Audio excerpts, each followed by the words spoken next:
Hi friends, இன்னைக்கு என்ன vlog பார்க்க போறோம் அப்படின்னு பார்த்தீங்கன்னா, நீங்கள் ரொம்பவே வந்து எதிர்பார்த்துட்டு இருந்த ரீஷேவ் வீடியோ தான் வந்து போடலான்னு சொல்லிட்டு டிசைட் பண்ணிட்டேன். அந்த வீடியோ தான் வந்து போட போகிறேன். நிறையா பேர் வந்து கமெண்ட்டில் வந்து ரிப்பீட்டடாக வந்து கேட்டுகிட்டே இருந்தாங்க, அக்கா ரீஷேவ் வீடியோ வந்து அப்லோட் பண்ணுங்கக்கா, ஸ்கேல்ப் வந்து க்ளீன் ஆகும், முடி வந்து நல்லா க்ரோத் ஆகும்னு வந்து சொல்லியிருந்தீங்க. ஆனால் வந்து நான் நிறைய வீடியோவில் வந்து சர்ச் பண்ணேன். ஆனால் முடியெல்லாம் வந்து க்ரோத்துலலாம் அவ்வளோ டிஃப்ரெண்ட் இருக்கா என்னன்னு எனக்கு தெரியல. ஆனால் வந்து ஸ்கேல்ப் வந்து க்ளீன் ஆகும். ஏன்னா நம்ம வந்து ஃபஸ்ட்டு மொட்டை அடிக்கக்குள்ளே வந்து அந்த மேலோட தான் வந்து முடி எடுப்பாங்களாம். அந்த முடியில அடி வேர்க்கால்கள் அந்த இதில் வந்து ஒரு லேயர், ஒரு தோல் மாதிரி இருக்குமா. அது வந்து ரெண்டாவது நம்ம ரீஷேவ் பண்ணக்குள்ளே வந்து பொடுகு இந்த மாதிரி ஏதாவது இருந்தால் வந்து க்ளீன் ஆகும்னு சொல்கிறாங்க. அதுதான். அதுக்கப்புறம் வந்து சந்தனம் வந்து போடுங்கக்கான்னு வந்து சொல்லியிருந்தீங்க. சந்தனம் போட்டு இன்றைக்கி நான் போடுறேன். கோயிலில் மொட்டை அடிக்கக்குள்ளே கூட வந்து நான் சந்தனம் வந்து போடலை.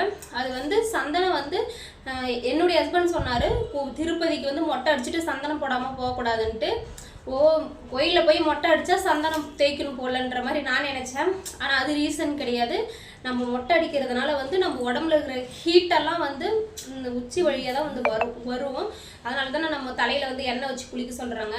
அது மாதிரி வந்து நம்ம மொட்டை அடிக்கக்குள்ளே வந்து நம்ம உடம்புல இருக்கிற உஷ்ணம் ஹீட்டு வந்து நல்லா குறையும்னு சொல்கிறாங்க. நம்ம சந்தனம் தேய்க்கக்குள்ளே வந்து அந்த ஹீட்டு வந்து நல்லாவே குறையும், அந்த அப்சர்வேஷ் பண்ணுன்னு சொல்கிறாங்க. அந்த சந்தனம் வந்து ஹீட்டை வந்து நல்லா இழுக்கும்னு சொல்கிறாங்க. இன்றைக்கி வந்து நான் கண்டிப்பாக வந்து தேய்க்கிறேன். தீபாவளி வருது, எங்கள் வீட்டுக்காரர் வந்து வேணாம் பண்ண தேவையில்லைன்னு வந்து சொன்னார். உங்களுக்காக தான் வந்து நான் இன்றைக்கி பண்ண போகிறேன்.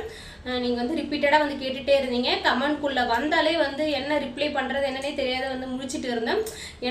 என்ன வீடியோ போட்டாலுமே வந்து ரீஷேவ் வீடியோன்னு தான் வந்து கேட்டுகிட்டே இருந்தீங்க. உங்களுக்காக வந்து கண்டிப்பாக வந்து இன்றைக்குள்ளே வந்து நான் அப்லோட் பண்ணுறேன்.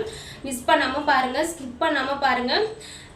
மறுபடியும் வந்து என்னை மொட்டையில் பார்க்குறதுக்கு ஆசைப்படுறீங்க போல். அதனால் வந்து கண்டிப்பாக வந்து லைக் பண்ணுங்கள். அப்போ தான் வந்து அந்த வீடியோ வந்து இன்னும் சில பேருக்கு வந்து ஒரு 2-3 பேருக்கு போயிட்டு டக்குன்னு ரீச் ஆகும். நீங்கள் பார்த்துட்டு அப்படியே வந்து லைக் போடாமல் போகிறீங்க. ப்ளீஸ் லைக் போடுங்க.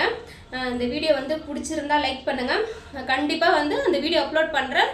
உங்களுக்கு நோட்டிஃபிகேஷன் ஆகும்னா என்னுடைய சேனல் வந்து சப்ஸ்கிரைப் பண்ணிக்கோங்க. இப்போ வந்து ஆயில் மசாஜ் வந்து பண்ண போகிறேன். ஒரு 10 நிமிஷம் வந்து ஆயில் மசாஜ் பண்ண போகிறேன். என்னுடைய ஹஸ்பண்ட் வந்து வரேன்னு சொல்லியிருந்தாரு.